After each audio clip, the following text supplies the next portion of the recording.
Hello my dear students, आज के इस वीडियो में हम क्या पढ़ने वाले हैं।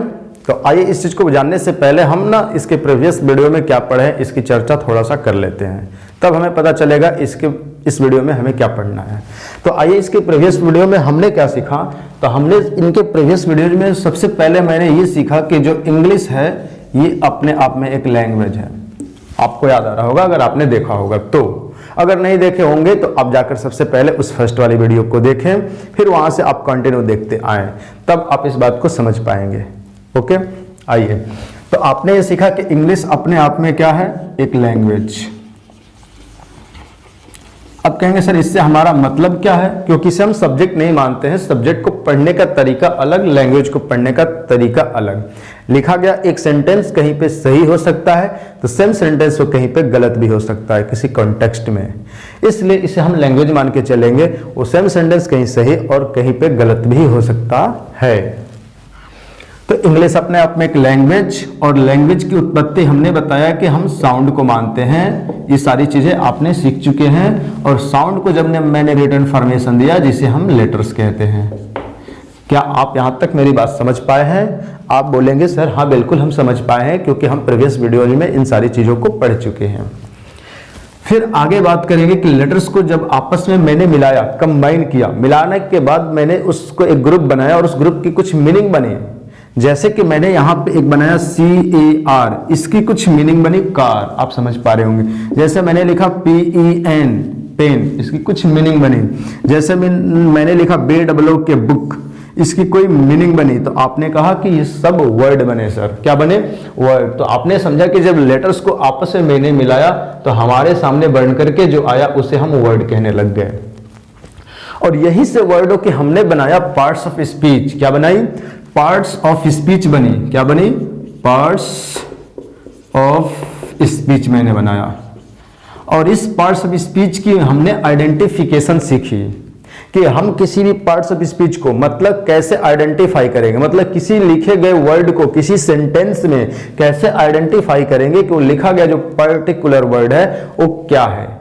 मतलब नाउन है या प्रोनाउन है या एडजेक्टिव या वर्ब या एडवर्ब या प्रीपोजिशन, कंजंक्शन या इंटरजेक्शन, इनमें से वो क्या है, कैसे हम उस चीज को आइडेंटिफाई करेंगे, इसके बारे में हमने इसको सीखा, जिसे मैंने identification of parts of speech का नाम दिया।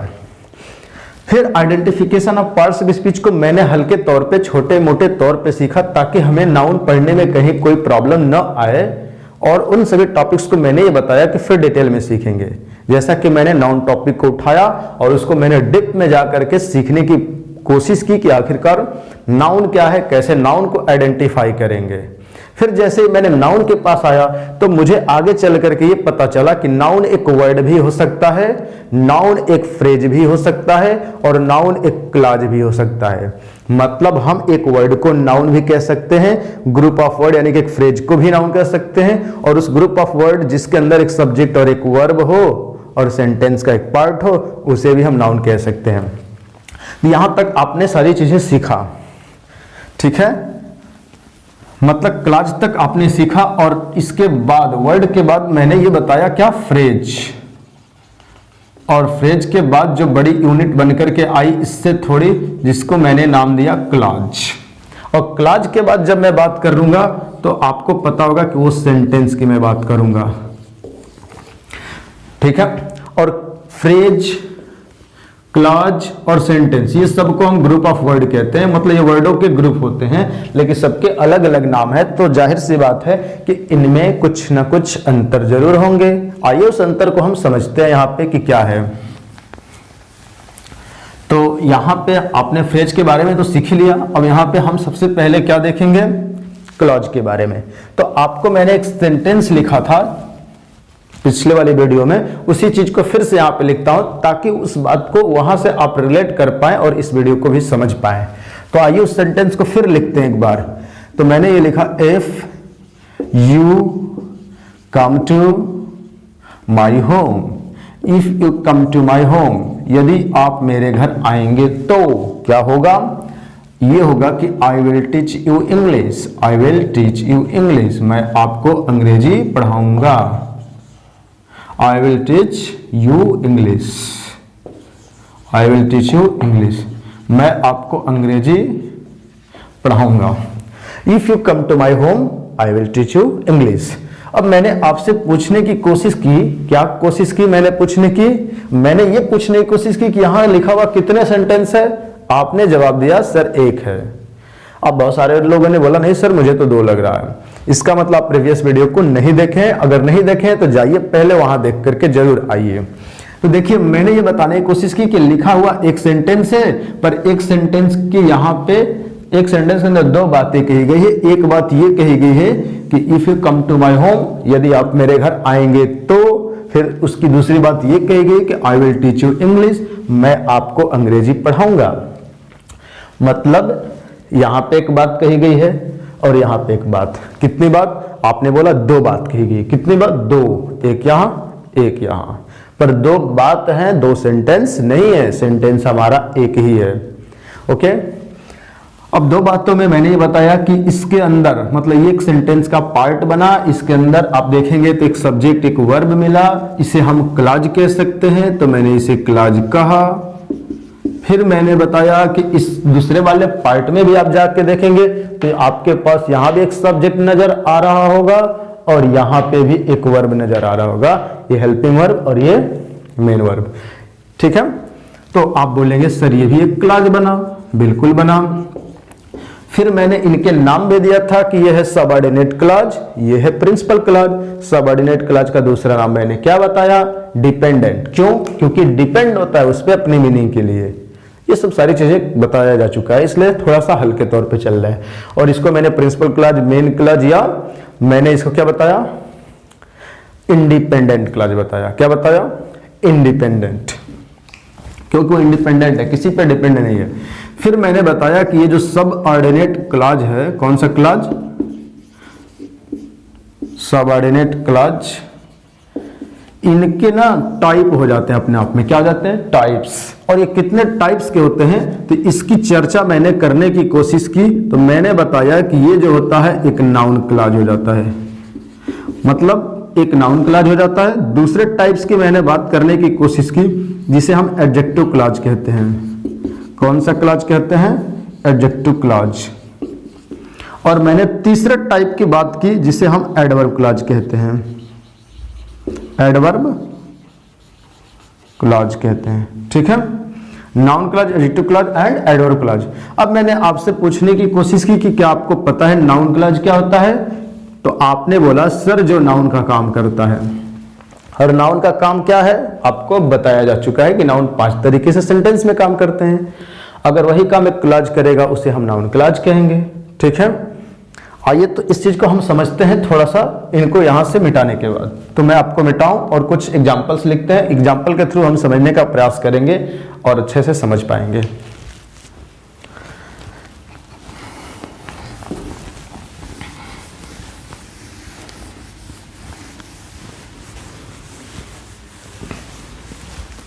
चलिए आइए अब ना इसको क्या करते हैं, हम एग्जाम्पल से समझने का प्रयास करते हैं। तो एग्जाम्पल मैं आपके सामने यहां लिखने जा रहा हूं। आई नो राम, मैं राम को जानता हूं। अब आप मुझे इसमें जरा बताने की कोशिश करेंगे कि नाउन कौन है। मुझे उम्मीद है कि इतनी छोटी सी बात तो आप बता दिए होंगे अब तक। आइए इसको हम देखते हैं कि इसमें नाउन कौन है। तो आपने बोला सर ये जो है एक वर्ब है। मैंने कहा बिल्कुल। आपने कहा सर इस वर्ब का ये हमें ऐसा लग रहा है सब्जेक्ट है। मैंने कहा बिल्कुल सही है कि ये एक सब्जेक्ट है।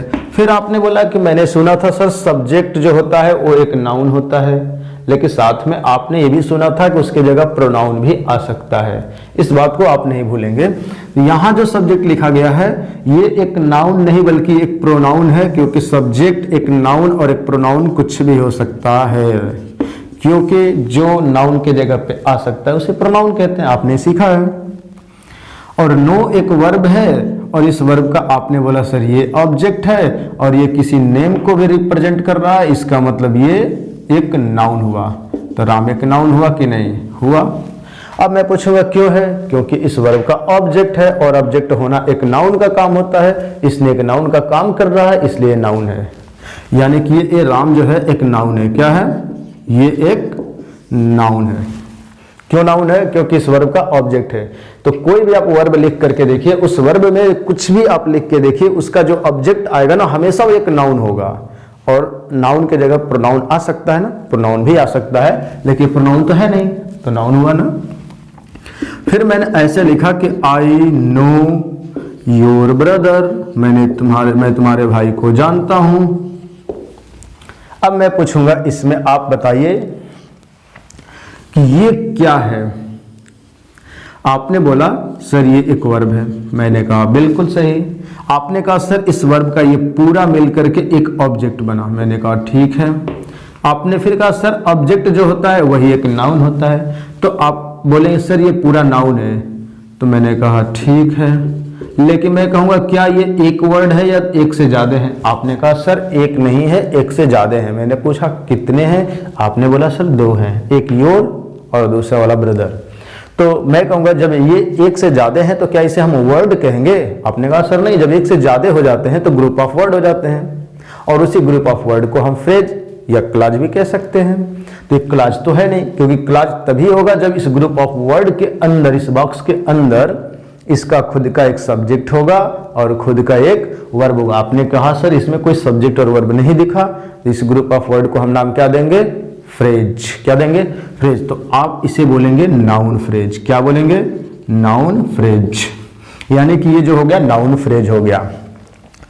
अब उल्टा काम कर सकते हैं कि इस नाउन फ्रेज को मैं पहले लिख सकता हूं। कहां? पहले, मतलब इसको हम पैसे बनाएंगे तो क्या लिखेंगे? योर ब्रदर, ऐसे मैंने लिखा यहां, अब ये सब्जेक्ट बना।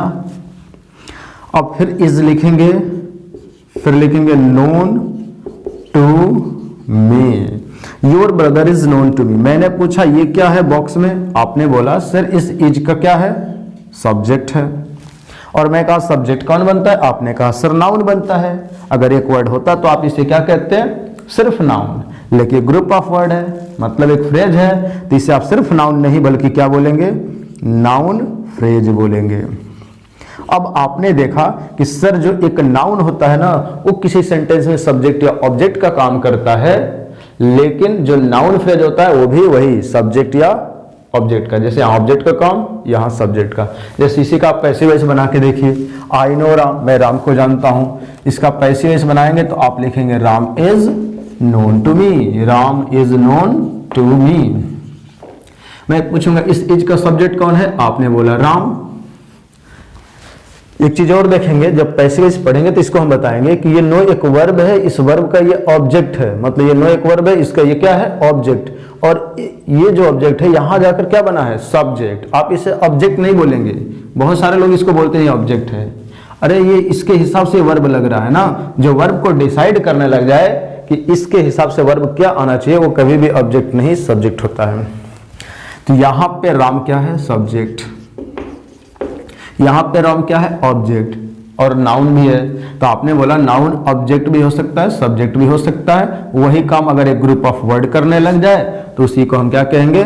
नाउन फ्रेज कहेंगे। तो यहाँ पे नाउन फ्रेज हो गया, यहाँ पे भी नाउन फ्रेज हो गया। ओके, अब इनको मैं इरेज करता हूं और इन एग्जांपल्स को आप नोट कर लेंगे। क्या कर लेंगे? नोट जरूर कीजिएगा, ठीक है।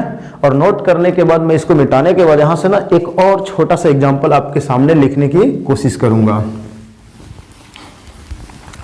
तो वो छोटा सा एग्जांपल मैं क्या लिखने की कोशिश करूंगा? तो जो मैं छोटा सा एग्जांपल लिखने की कोशिश करूंगा उसमें मैं नाउन क्लॉज को लिखने की कोशिश करूंगा। आइए, जैसे मैं एक एग्जांपल लिख रहा हूं, आई नो राम, जैसे अभी आप लिखे थे ये, इसमें आप बताएंगे नाउन कौन है? आप बता पाएंगे, सीधी सी बात है कि राम जो है एक नाउन है, इसमें तो कोई डाउट नहीं, बिल्कुल बता देंगे क्योंकि सिंगल वर्ड है। अगर ये ग्रुप ऑफ वर्ड होता तो इसे हम नाउन फ्रेज कहते, ऑब्जेक्ट का काम करता। तो फिर मैं यहां पे लिखूंगा I know who, I know, यहां पे मैं ऐसे लिख रहा हूं, आई know that Ram is a teacher. I know that Ram is a teacher, मैं जानता हूं कि राम एक टीचर है। I know that Ram is a teacher, मैं जानता हूं कि राम एक टीचर है, ठीक है। तो आप बताएंगे ये नो क्या है? आपने बोला सर ये एक वर्ब है। क्या बोला? सर ये एक वर्ब है। अब इस वर्ब का ऑब्जेक्ट आप बताएंगे कौन है? आपने बोला सर मुझे ऐसा लग रहा है कि ये पूरी जो बात लिखी गई है ना ये ऑब्जेक्ट है।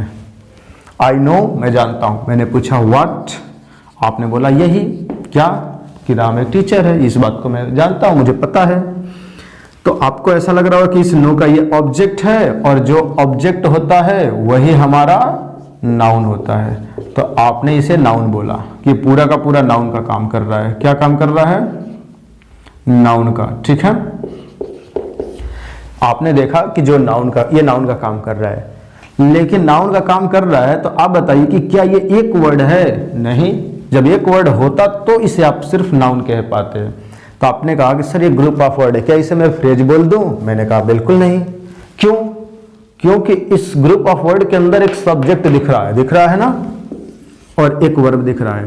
तो इस ग्रुप ऑफ वर्ड के अंदर अगर सब्जेक्ट दिखने लग जाए और इस ग्रुप ऑफ वर्ड के अंदर ऑब्जेक्ट वर्ब दिखने लग जाए, क्या दिखने लग जाए? वर्ब, तो उसे हम फ्रेज नहीं बल्कि उसे हम क्लाज कह जाते हैं। क्या कहते हैं? क्लाज। तो आपने कहा कि सर इसका मतलब ये क्लाज है। मैंने कहा बिल्कुल, क्लाज में पढ़ी चुके हैं इस बात को। तो ये एक क्लाज भी है और साथ साथ में नाउन का काम कर रहा है, तो इसे हम नाउन क्लाज कहेंगे। क्या कहेंगे? Noun clause. तो आपने देखा क्या कि नाउन क्लाज किसका काम करता है? नाउन का। नाउन के काम करने की वजह से इसे हम नाउन क्लाज कहते हैं। समझ रहे हैं? तो आपने देखा कि नाउन क्लाज नाउन का काम कर देता है। ओके, इसे मैं मिटा दूं। हाँ, ऐसा भी कर सकते हैं आप, क्या कि इसको पैसिव बनाएंगे, अगर यही बना देता हूं इसको। अगर आपने पैसिव बनाने की कोशिश की तो आपने ऐसा लिखने की कोशिश की कि राम आया यहां और बना सब्जेक्ट, फिर आया एज, फिर मैंने लिखा नोन टू मी। ओके, अब आप पूछेंगे सर पता नहीं आप कैसे फटाक से पैसे बना दिए। अब जो पहले से पैसे पढ़े होंगे कहीं ना कहीं उन्हें पता होगा, अब जो नहीं पढ़े होंगे उन्हें थोड़ा इंतजार करना पड़ेगा। किस चीज का? जब पैसे बस टॉपिक स्टार्ट होगा उस चीज का। तो Ram is known to me, Ram यहाँ पेज क्या है? वर्ब है। वर्ब का इसने क्या बना? सब्जेक्ट। तो वैसे इसको भी, ऑब्जेक्ट को आप सब्जेक्ट बना सकते हैं कि नहीं? बिल्कुल बना सकते हैं। तो आइए इस चीज को ना मैं यहां लिखता हूं। कहाँ? यहां लिखने की मैं कोशिश कर रहा हूं कि दैट राम, फिर मैंने लिखने की कोशिश की इज अ टीचर। क्यों? क्योंकि पूरा मिलकर ऑब्जेक्ट है, तो यहां मिलकर ये पूरा क्या बना? आपने बोला सर सब्जेक्ट बना। जब ये सब्जेक्ट बना तो इसके हिसाब से हम पैसिव वॉइस में, अगर प्रेजेंट इंडेफिनिट का वाक्य है तो इज एम आर का यूज कर लेते हैं। तो ये पूरी एक बात है, that Ram is a teacher, Ram एक टीचर, ये एक ही बात ना है जिस बात को आपको पता है।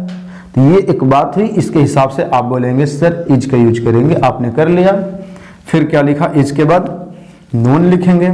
आपने लिखा KNOWN, आपने लिखा Ram is known to me. Ram एक टीचर है, ये बात मुझे पता है। मैंने पूछा क्या आप जानते हैं? What is known to me, मेरे द्वारा क्या जाना जाता है? मैं क्या जानता हूं? आपने बोला कि राम एक टीचर है, कि राम एक टीचर है, यही बात मैं जानता हूं कि राम एक टीचर है। ठीक है, ओके।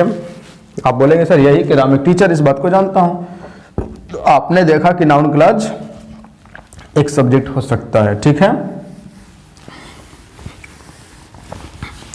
अब इसको यहां से हटाते हैं और आपको बताते हैं कुछ। तो आपने क्या देखा कि जो एक काम नाउन करता है वैसे ही एक काम ये क्लॉज करता है, उसे हम नाउन क्लॉज कहते हैं। अगर वो ग्रुप ऑफ वर्ड अगर फ्रेज होता तो नाउन फ्रेज कह देते हैं, अगर वो क्लॉज है तो नाउन क्लॉज कह दे रहे हैं। तो आपने टोटल मिला जुला के यहाँ क्या सीखने की कोशिश की?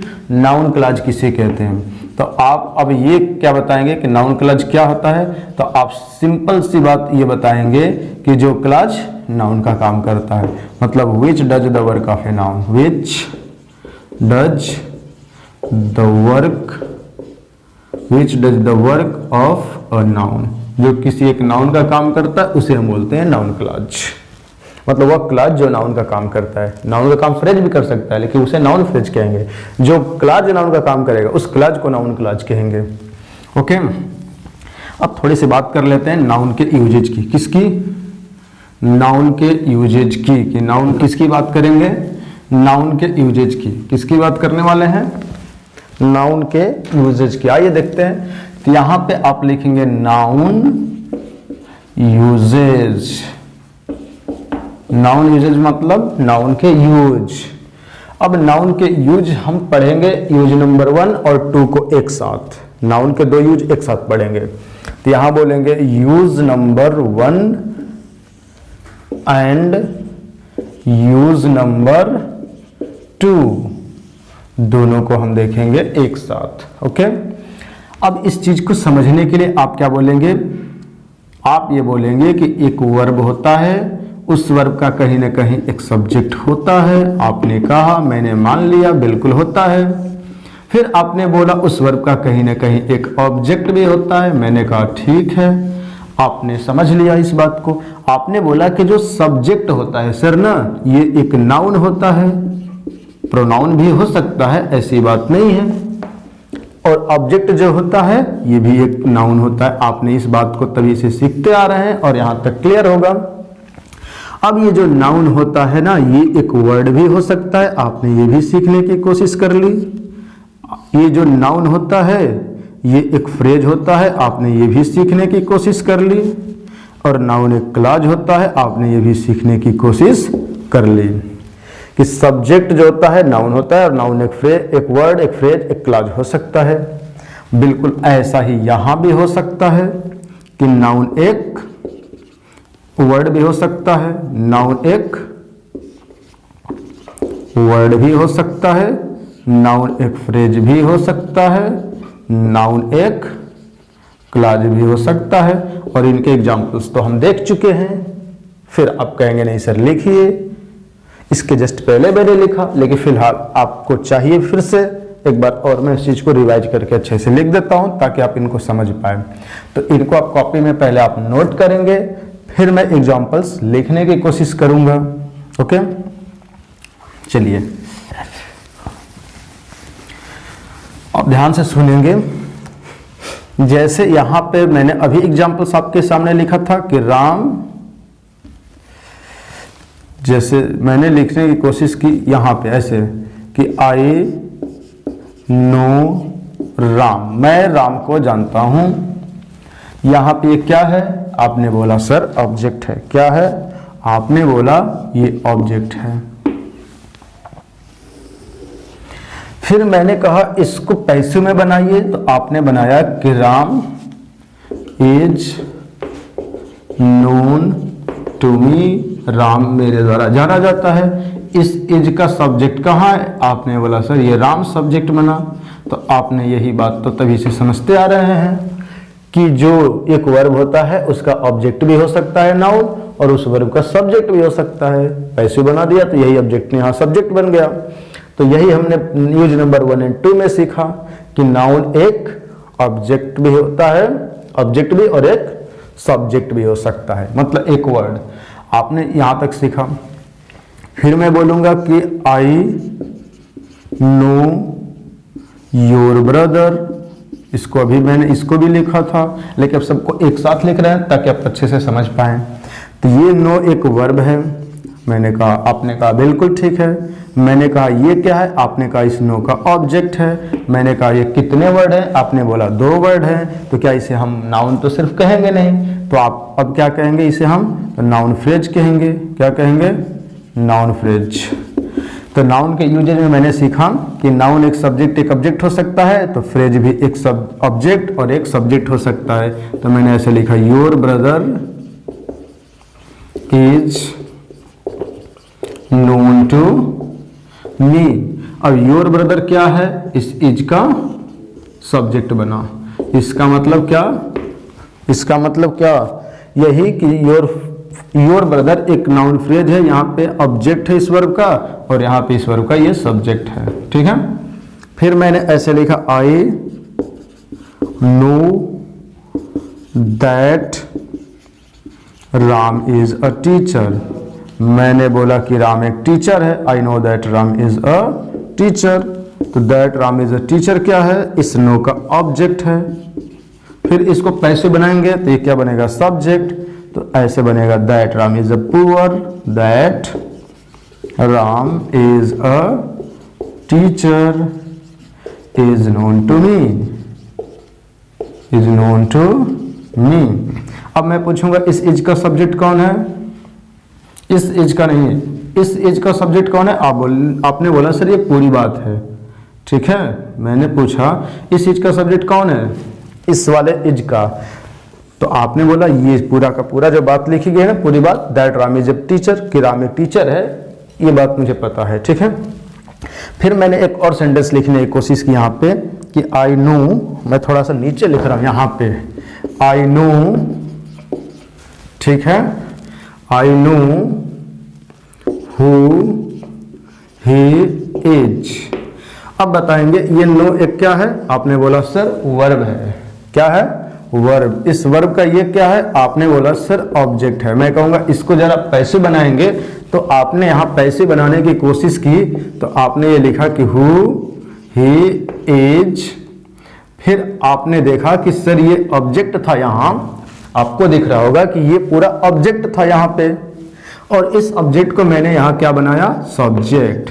अब ये पूरी बात सब्जेक्ट बनी, तो इसके हिसाब से फिर इज एमआर लगाएंगे पैसों में, तो आपने फिर यहाँ पे इज लगाने की कोशिश की, तो इज, फिर यहाँ पे लिखा KNOW नोन टू मी। यहाँ दोनों बार इज देखकर आप ये टेंशन मत लीजिएगा कि गलत है, ये सही है।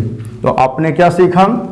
नाउन के यूज नंबर फर्स्ट और सेकंड में आपने ये सीखने की कोशिश की कि जो नाउन होता है ना, एक ऑब्जेक्ट या सब्जेक्ट के जैसे यूज होता है। तो ये नाउन के यूज नंबर फर्स्ट और सेकंड की मैंने क्या की? बात की। इसे एक बार आप थोड़ा सा नोट करेंगे, उसके बाद फिर मैं क्या करूंगा? इरेज करूंगा। तो आप जल्दी से नोट कर लीजिए, उसके बाद मैं फिर क्या करूंगा? उसके बाद इसे मैं इरेज करूंगा, ठीक है। अब उम्मीद करता हूं कि आप नोट कर लिए होंगे, ठीक है। अब मैं इसे इरेज करूंगा। क्या करूंगा? अब सबको मैंने एक साथ लिखा। और भी ना नाउन के यूज नंबर थर्ड की ही मैं फिर बात करूंगा। किसकी? नाउन के यूज नंबर थर्ड की, कि नाउन कैसे कैसे यूज होता है। यहां थोड़ी सी डिटेल में अब बात होगी, ठीक है ना। आइए बात कर लेते हैं नाउन के यूज नंबर थर्ड की। Use number third, use number third में आप ध्यान देंगे कि जो एक होता है प्रीपोजिशन, प्रीपोजिशन का नाम आप सुने होंगे। और प्रीपोजिशन जो होता है ना, अपने बाद एक ऑब्जेक्ट लेता है। कौन क्या लेता है? ऑब्जेक्ट। और ऑब्जेक्ट कौन होता है? आपने बोला सर नाउन होता है। यानी कि प्रीपोजिशन के ऑब्जेक्ट के रूप में भी नाउन आ सकता है। मैंने पूछा कैसे, आपने पूछा कैसे। देखिए मैं बताने की कोशिश कर रहा हूं ये कैसे। जैसे मैं आपके सामने लिखूंगा एक प्रीपोजिशन, जैसे मैं लिखूंगा राम वेंट, राम गया, मैं बोलूंगा राम वेंट सोहन, ऐसे मैंने लिखा, ठीक। रुकिए इसको लिखने से पहले, रुकिए इसको लिखने से पहले इसको आप बताएंगे। जैसे मैंने लिखा राम वेंट, राम गया, राम वेंट मीन्स राम गया किधर? राम नो, राम नो मतलब राम जानता है, राम नोज सोहन, राम सोहन को जानता है। राम नोज सोहन, राम सोहन को जानता है। अब इसको क्या बोलेंगे? अब बोलेंगे वर्ब। इस वर्ब का ये क्या बना? ऑब्जेक्ट। लेकिन मैं पूछूंगा क्या इस वर्ब का ये ऑब्जेक्ट है? आपने कहा सर इसमें कोई रिलेशन ही नहीं बैठ रहा है। क्यों?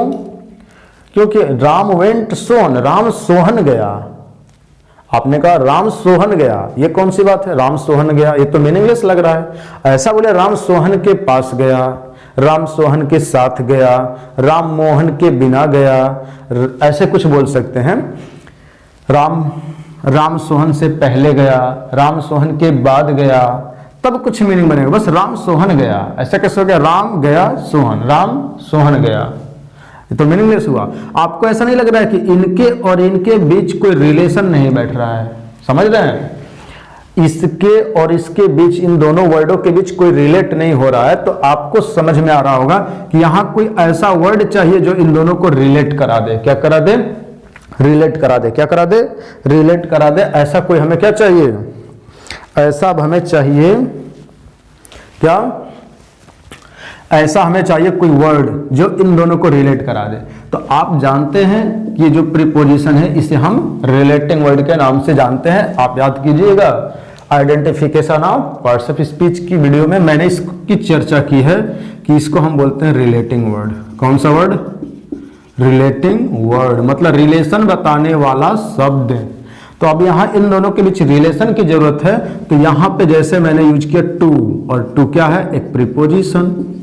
प्रीपोजिशन की जरूरत पड़ेगी। राम वेंट टू सोहन, राम सोहन के पास गया। आपने कहा सर केवल टू यूज कर सकते हैं? हाँ, मैंने कहा कुछ नहीं, कोई जरूरी नहीं, आप बहुत सारे प्रीपोजिशन यूज कर सकते हैं।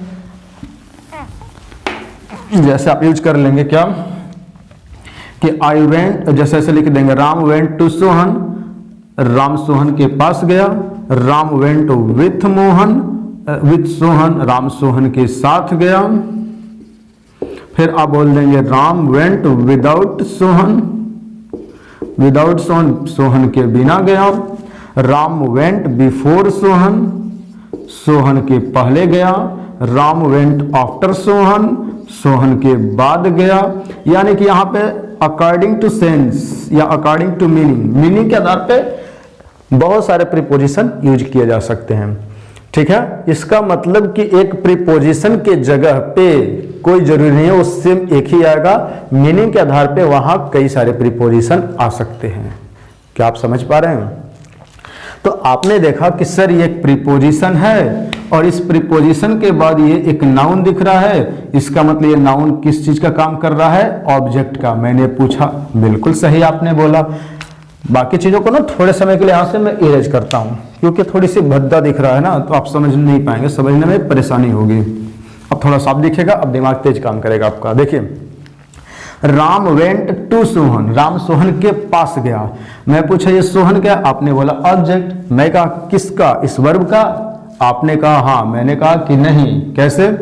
देखिए राम, अब देखिए इस बात को ना समझ लेते हैं हाँ, कि इंग्लिश में जो ऑब्जेक्ट होता है दो चीजों का होता है। एक वर्ब का होता है जो उस वर्ब के बाद आता है, उसे हम वर्ब का ऑब्जेक्ट कहते हैं। दूसरा एक प्रीपोजिशन का ऑब्जेक्ट होता है जो प्रीपोजिशन के बाद आता है। अगर ये वर्ब का ही ऑब्जेक्ट होता तो बीच में प्रीपोजिशन की क्या जरूरत थी, क्योंकि इसका ऑब्जेक्ट ही नहीं था, दोनों में रिलेशन नहीं बैठ रहा था। प्रीपोजिशन ने आके दोनों को रिलेट कराया, इस प्रीपोजिशन का ये ऑब्जेक्ट बना। तो आप ऐसा नहीं बोलेंगे इस वर्ब का ऑब्जेक्ट है, बल्कि इस प्रीपोजिशन का ऑब्जेक्ट है। ओके, तो इंग्लिश में ऑब्जेक्ट दो चीजों का होता है, इस बात को आप ध्यान में रखेंगे कि वर्ब के बाद आया वर्ब का ऑब्जेक्ट, प्रीपोजिशन के बाद आया प्रीपोजिशन का ऑब्जेक्ट। वर्ब के ऑब्जेक्ट को पहचानने के लिए इंग्लिश में व्हाट या हुम का क्वेश्चंस करते हैं और जो आंसर आते हैं उन्हें हम उस वर्ब के ऑब्जेक्ट कहते हैं। और प्रीपोजिशन का ऑब्जेक्ट ये है जो प्रीपोजिशन के बाद आएगा। समझे? यहां तक आप मेरी बात समझ पाए होंगे। इसको मैं यहां से हटाता हूं और मेरी बात को आप थोड़ा सा और गौर से समझने की कोशिश करेंगे, ध्यान से सुनेंगे। अब ये एक प्रीपोजिशन है, प्रीपोजिशन के बाद एक इसका ऑब्जेक्ट आता है। अब ये दोनों मिलकर के कितने वर्ड होते हैं? आपने बोला सर दो वर्ड, तो इसे क्या हम बोलेंगे? आपने बोला सर इसका नाम हम फ्रेज देंगे, लेकिन ये स्टार्ट किससे हो रहा है? प्रीपोजिशन से। प्रीपोजिशन से स्टार्ट होने की वजह से अगर इसे मैं प्रीपोजिशनल फ्रेज कहूं तो कोई दिक्कत? आपने बोला सर बिल्कुल नहीं। चलिए आइए कर देते हैं, इसे हम बोलेंगे प्रीपोजिशनल फ्रेज।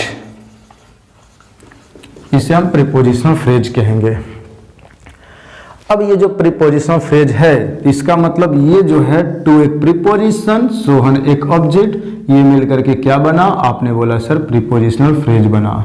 क्या बना? Prepositional phrase.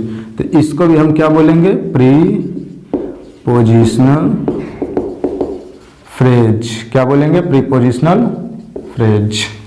अब ये जो प्रीपोजिशनल फ्रेज है अब किस चीज का काम कर रहा है? मैं पूछूंगा राम वेंट, राम गया। आपने पूछा सर कहां गया? वेयर। तो आपको याद आ रहा होगा पिछले क्लास की एडवर्ब को पहचानने का मैंने तरीका आपको बताया था कि एडवर्ब का मतलब जो एक्शन में डिटेल्स ऐड करे, मतलब कोई काम, कोई एक्शन कहां हुआ तो इसका रिप्लाई एडवर्ब, कब हुआ इसका रिप्लाई एडवर्ब, याद आ रहा होगा ना? कैसे हुआ इसका रिप्लाई एडवर्ब, कब कब होता है, हाउ ऑफन, इसका रिप्लाई क्या होगा, एडवर्ब। क्यों होता है, इसका रिप्लाई एडवर्ब। ये सारी चीजें याद आ रही होगी, एडवर्ब को पहचानने के तरीके मैंने बताए। तो आपको ऐसा नहीं लग रहा ये वेयर का रिप्लाई है, राम वेंट, राम गया। मैं पूछा कहाँ, आपने बोला टू सोहन, सोहन के पास। इसका मतलब ये पूरी फ्रेज मिल करके एडवर्ब का काम कर रही है। किस चीज का, एडवर्ब का। इसका मतलब कि ये जो प्रीपोजिशनल फ्रेज है ना, ये क्या है, एडवर्ब फ्रेज ही है। ये भी क्या है, एडवर्ब फ्रेज। क्या है, एडवर्ब। अब मेरी बात को ध्यान से सुनेंगे। टू सोहन, सोहन के पास गया, तो इसमें कौन एडवर्ब है, आपसे मैंने पूछा, आपने कहा सोहन है, मैंने कहा फिर नहीं समझ पाए मेरी बात। ये सोहन एक नाउन है, क्यों, क्योंकि ऑब्जेक्ट है इस प्रीपोजिशन का। तो मैंने पूछा, तो आपने बोला सर टू तब एडवर्ब है। मैंने कहा टू भी नहीं है, सोहन एक नाउन है, टू एक प्रीपोजिशन है, दोनों को मिला करके मैंने बोला कि ये एडवर्ब का काम कर रहा है और ये एक ग्रुप है, तो इसे हम एडवर्ब फ्रेज कह देते हैं। और प्रीपोजिशन से शुरू होने की वजह से इसे हम प्रीपोजिशनल फ्रेज भी कह देते हैं, यानी कि यही प्रीपोजिशनल फ्रेज भी है और यही एडवर्ब फ्रेज भी है। तो प्रीपोजिशनल फ्रेज एडवर्ब फ्रेज का काम करती है। किस चीज का, एडवर्ब फ्रेज का। और ये कहीं कहीं एडजेक्टिव फ्रेज का भी काम करती है, ठीक है ना, एडजेक्टिव फ्रेज का। तो आपने यहाँ पे अब ये बात सीखी कि जो प्रीपोजिशनल फ्रेज है ये एडजेक्टिव फ्रेज और एडवर्ब फ्रेज का काम करती है। मतलब इसे हम नाउन कहेंगे, इसे प्रीपोजिशन कहेंगे, दोनों को एक में मिला करके हम एडवर्ब फ्रेज कहेंगे।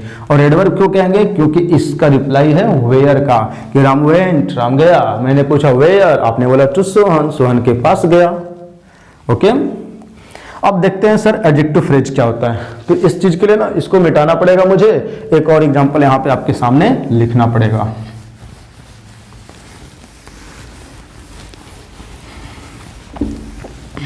आइए इस चीज को हम समझते हैं। जैसे देखेंगे, ध्यान से सुनेंगे। क्या लिखेंगे हम, जैसे लिखेंगे एडजेक्टिव फ्रेज लिखना है ना, ऐसे लिखेंगे। जैसे मैं लिखूंगा, जैसे मैं लिख दूंगा the father of Rohan, the father of Rohan, the father of Rohan is a teacher. Rohan के पिता क्या है, एक टीचर है। टीचर कौन है, आपने बोला सर फादर है, तो फादर के हिसाब से मैंने इज लगाया। मैंने पूछा ऑफ क्या है, आपने बोला प्रीपोजिशन है। मैंने बोला कि प्रीपोजिशन अपने बाद क्या लेता है, आपने बोला सर ऑब्जेक्ट लेता है। तो मैंने पूछा इस प्रीपोजिशन का ऑब्जेक्ट कहाँ है, आपने बोला सर रोहन है। इसका मतलब रोहन ऑब्जेक्ट हुआ। मैंने पूछा इन दोनों पे क्या हम बॉक्स लगा सकते हैं एक साथ, आपने बोला बिल्कुल लगा सकते हैं, जैसे यहाँ पे। और ये क्या बन जाएगा, प्रीपोजिशनल फ्रेज। आपको बताया हूं अभी कि सेंटेंस में जाएगा तो क्या क्या काम करेगा, आपने बोला सर एडजेक्टिव का और एडवर्ब का। एडवर्ब का कैसे करेगा, टू सोहन, अभी हमने सीखा था कि Ram went to Sohan. To Sohan क्या था, एडवर्ब फ्रेज। अब ये क्या है, ऑफ रोहन। अब देखिए ये फादर क्या है, आर्टिकल से द है और द के बाद जो आता है आपको शायद ये पता होगा कि उसे हम नाउन कहते हैं। इसकी चर्चा हम कई बार कर चुके हैं। अब आपको ऐसा नहीं लग रहा है कि ये पूरी बात नाउन में डिटेल सेट कर रही है। फादर एक टीचर है, लेकिन किसके फादर है वो, आपने बोला सर रोहन के हैं। किसके फादर हैं, आपने बोला रोहन के फादर हैं। किसके, रोहन के। तो रोहन के मतलब ये ऑफ और ये जो नाउन है दोनों मिल करके इसमें डिटेल सेट कर रहा है। और ये एक नाउन है, आपको पता है जो नाउन में डिटेल सेट करता उसे हम एडजेक्टिव कहते हैं। और ये एक वर्ड नहीं है, ग्रुप ऑफ वर्ड, तो यहाँ इसे हम एडजेक्टिव फ्रेज कहेंगे। क्या कहेंगे, एडजेक्टिव फ्रेज। और इसे हम प्रीपोजिशनल फ्रेज भी कह सकते हैं, यानी कि प्रीपोजिशनल फ्रेज ही एडजेक्टिव फ्रेज और एडवर्ब फ्रेज का काम करता है। ठीक है। अब कहेंगे सर अगर वो प्रीपोजिशनल फ्रेज नहीं होगा तो क्या वो एडजेक्टिव एडवर्ब फ्रेज नहीं हो सकता है क्या, मैंने कहा ऐसी बात नहीं है, हो सकता है। कहेंगे उस पर भी अगर एक एग्जाम्पल हो जाता तो अच्छा होता। और ये उस चीज को हम समझ लेते हैं।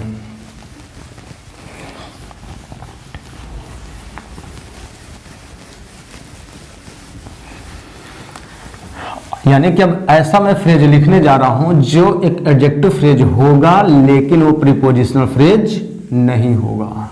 समझ रहे हैं ना। आइए इस चीज को अब हम समझने का प्रयास करते हैं। जैसे मैंने आपके सामने लिखा, क्या मैंने लिखने की कोशिश की, I have a 10 rupee, I have a 10 rupees note. मेरे पास एक 10 रुपए की नोट है। अब आप बताएंगे ये लिखा हुआ सेंटेंस सही है या गलत है, इसे आप बताने की क्या करेंगे, कोशिश करेंगे। बताइए जल्दी आप। चलिए ठीक है, फिलहाल मैं बता देता हूं। ठीक है, मैं बता देता हूं। आई हैव अ, और ये क्या है, आप पिछले क्लासों में पढ़ते आ रहे हैं, ये एक डिटरमिनर, बिल्कुल याद आ रहा है, बिल्कुल डिटरमिनर।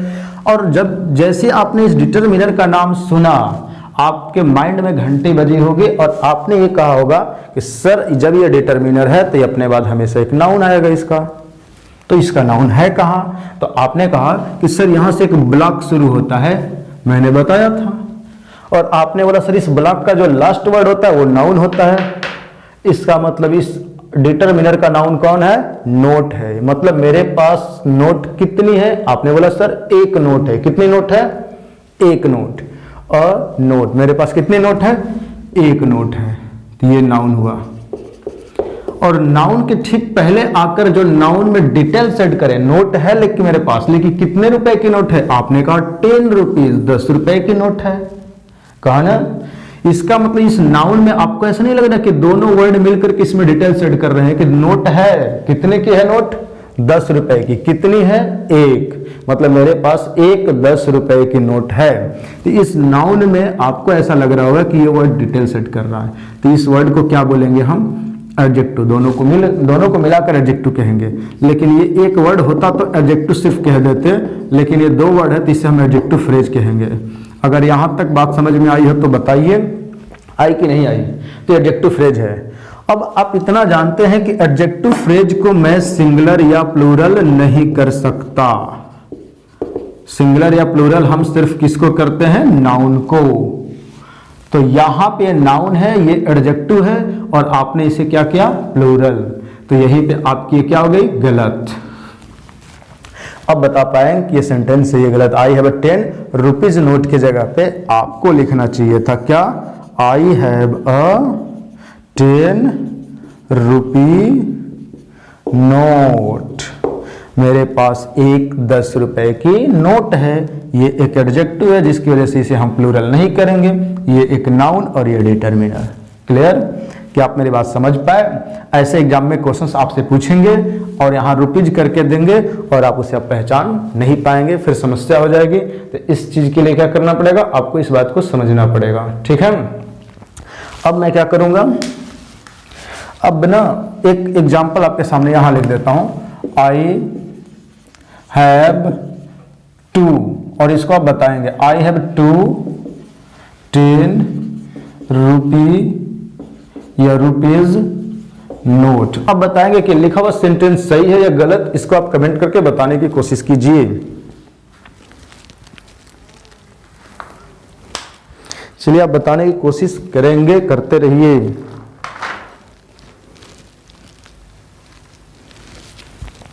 चलिए आप बता पाए होंगे, बता पाए कि नहीं? आइए मैं देख लेता हूं। ठीक है, आइए इस चीज को हम क्या कर लेते हैं, देख लेते हैं। ठीक है कि ये सही है गलत।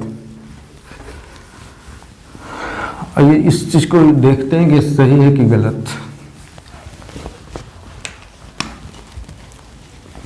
I have two 10 rupees note. अब बताइए मेरे पास नोट कितनी है? आपने बोला सर 2 नोट है। कितनी नोट है? 2 नोट। तब बताइए 2 नोट है, 2 नोट है, तो इसे हम नोट लिखेंगे या नोट्स लिखेंगे? अब आपने बोला सर नोट्स लिखेंगे। क्या लिखेंगे? नोट्स। तो इसमें एस जोड़िए। अब ये बताइए कि ये क्या है? आपने बोला सर ये एक नाउन है। तो नाउन के ठीक पहले आएगा जो, उसे क्या बोलेंगे? आपने बोला सर एडजेक्टिव कहते हैं। तो क्या एडजेक्टिव को हम प्लूरल करते हैं? आपने बोला सर नहीं करते हैं। तो क्यों इसे प्लूरल किए हैं? काटिए, सही हो जाएगा। तो आई हैव 2 10 रुपी नोट्स। मतलब यहाँ singular number, singular counting number रहेगा तो सिंगुलर, प्लूरल रहेगा तो प्लूरल, और बीच के एडजेक्टिव, और इसे कोई प्लूरल नहीं करेंगे। ठीक है, ऐसे एग्जाम में हमारे कई बार क्वेश्चंस आते हैं और देखने को मिलते हैं। तो अब मैं अगले यूजेज की बात करने वाला हूं नाउन के, जिसका नाम क्या है? आप बताएंगे ना कि उसका नाम है, मतलब यहां बात करेंगे यूज नंबर 4 की। Use number 4। यहाँ पे हमारा नाउन यूज होता है, नाउन इन ए पोजीशन के रूप में, नाउन इन ए पोजीशन में यूज होता है, नाउन इन ए पोजीशन। आप पूछेंगे सर ये क्या होता है? होता कुछ नहीं है, एक नाउन होता है फिर कॉमा लगता है, फिर एक नाउन आता है फिर एक कॉमा लगता है, फिर यहाँ पूरी सेंटेंस मतलब कंप्लीट की जाती है। मतलब यहाँ एक नाउन यहाँ एक नाउन दोनों मिल करके सेम चीज को बताते हैं, सेम थिंग या सेम पर्सन को बताते हैं। ठीक है,